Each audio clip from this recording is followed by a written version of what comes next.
Da cosa partiamo? Conoscere un po' quello che è una lima, quello che è un scarpeo, quello che è un scarpeo, che fa rimane un scarpeo. La prima lezione ve la mostriamo noi, l'arte del legno per incidere su questa crisi che lascia a casa soprattutto i giovani. L'ultimo tipo di taglieretti Un piccolo tagliere per la soppressa. Riscoprire così i mestieri di una volta, quelli del fare, costruire. È l'appello di questi vecchi amici di Mestre. Un lavoro come il suo si può recuperare per i giovani di oggi che sono disoccupati? Seria il mio sogno di poter dialogare con quelle persone, per me mi apre il cuore.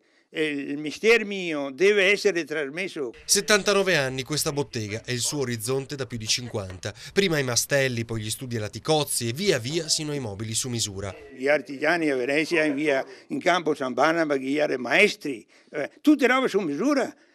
Armadi, cucine. Un ritrovo ormai quotidiano con gli amici di una vita. Si fa qualche lavoretto così, ma più che altro si viene a bere l'ombra di aperitivo. Un passatempo che però è una professione ora destinata a morire, che invece questi nonni credono possa essere l'unica speranza per i giovani di oggi.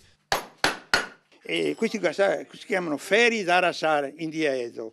Per rifiare questo, rifiarlo, perché il taglia, questo bisogna che lavora così, vede? E ora vi fuori il trucciolo. Un ragazzo lo aveva cresciuto come un figlio, 14 anni di insediamenti, poi un incidente stradale con la moto ha costretto il giovane a dire addio ad assi e pialle. E bisogna partire dalla gavetta, imparare ad andare, chiappare in mano a piana, e scarpeo, fare una cosa da rondine. Stiamo facendo un progetto Raccontami nonno e speriamo di portare adesso delle scuole per raccontare ai giovani quello che ha visto lei, che penso sia molto interessante anche per i genitori.